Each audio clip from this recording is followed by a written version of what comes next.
Hero Siddharth, heroine Aditi Rao Hydari గత కొంతకాలంగా dating చేస్తూ వస్తున్న సంగతి తెలిసిందే. మహాసముద్రం సినిమాలో కలిసి నటించిన వీరిద్దరూ ఆ సమయంలోనే ప్రేమలో పడ్డారు. ఇక అప్పటి నుంచి ఇద్దరూ కలిసి తిరుగుతూ డిన్నర్స్, లంచ్, పార్టీలకు వెళ్తూ వస్తున్నారు. కానీ ప్రేమ, పెళ్లి విషయంపై ఎటువంటి కామెంట్స్ ని చేయడం లేదు. అయితే తాజాగా ఈ ఇద్దరూ తమ ప్రేమని పెళ్లి వరకు తీసుకు వెళ్లారని సమాచారం.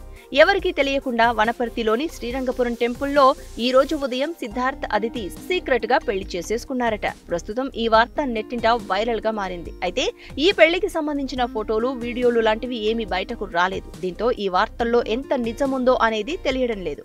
హిందీ సినిమాలతో పేరు, గుర్తింపు తెచ్చుకున్న అదితి రావ్ హైదరి తెలంగాణ మూలాలు ఉన్న అమ్మాయి. వనపర్తి సంస్థాన వారసుల్లో ఆమె ఒకరు.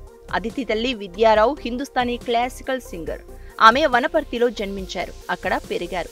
అందుకని వనపర్తి జిల్లా శ్రీరంగపురంలోని రంగనాథస్వామి దేవాలయంలో సిద్ధార్థ్, అదితి రావ్ హైదరి పెళ్లి చేసుకున్నారని తెలిసింది. తమ వివాహం గురించి అటు సిద్ధార్థ్ గాని, ఇటు అదితి రావ్ హైదరి గాని ఎటువంటి ప్రకటన చేయలేదు. అలాగే మీడియాకు సైతం సమాచారం ఇవ్వలేదు. వివాహ సమయంలో మీడియాతో పాటు ఇంకెవరిని దేవాలయంలోకి అనుమతించలేదని తెలిసింది. తమ వ్యక్తిగత జీవితానికి సంబంధించిన అంశం కనుక రహస్యంగా ఉంచాలని తమ కుటుంబ సభ్యులతో పాటు బంధువులకు మాత్రమే చెబితే చాలని అనుకున్నారేమో.